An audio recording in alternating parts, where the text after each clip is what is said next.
Oi, oi, comunidade Psi. Estamos aqui para mais uma Dicas Psi. Estamos indo para a 15ª Dicas Psi. Eu sou a professora Maria Angélica Gabriel e uso esse programa aqui para compartilhar com vocês alguns conhecimentos na área de psicologia. Hoje eu vou atender a Thaís Ferraz. A Thaís pediu para que eu falasse para vocês sobre autismo, sobre o diagnóstico de autismo.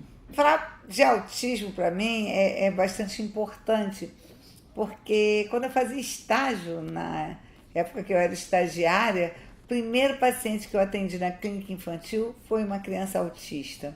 E isso para mim foi muito difícil, porque eu tinha uma supervisora, né? Eu fazia estágio em clínica psicanalítica e naquela época a gente trabalhava com o desfecho da Tustin e eu sentia muita dificuldade de compreender aqueles movimentos daquela criança, aqueles movimentos repetidos, a falta de comunicação, de interação social.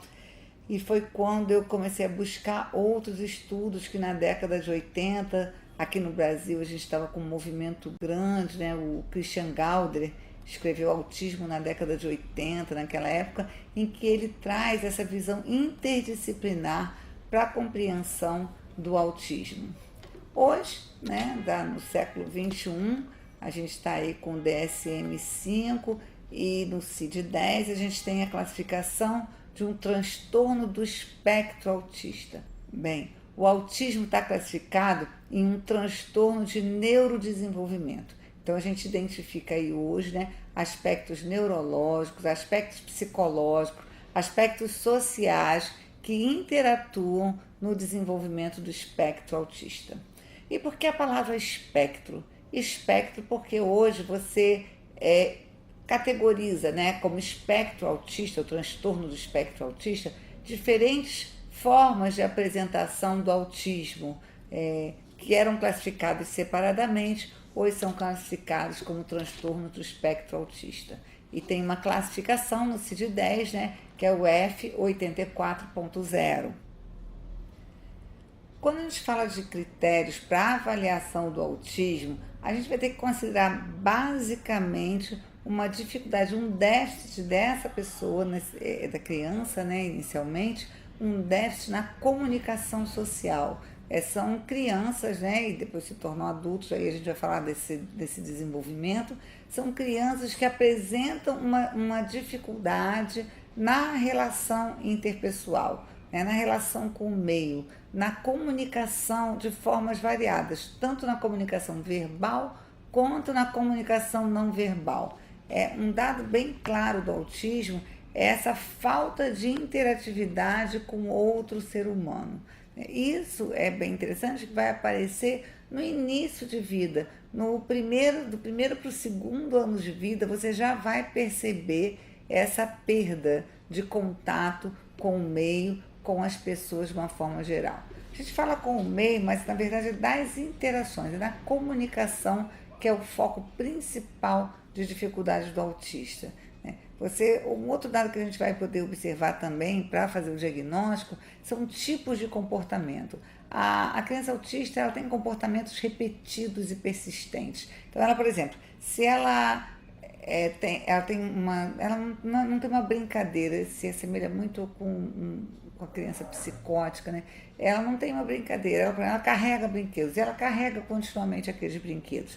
Ou então ela gira a tampa de panela, e ela faz repetidas vezes aquilo, ela acorda e é aquilo ali que ela vai fazer. Então são comportamentos repetidos, às vezes uma necessidade das coisas de uma determinada forma. Por exemplo, se o sapato estava num canto da casa ali de manhã, e se sair ela vai lá e arruma de novo. As coisas têm que estar tudo do mesmo jeito. Isso é uma outra característica bastante marcante da criança autista.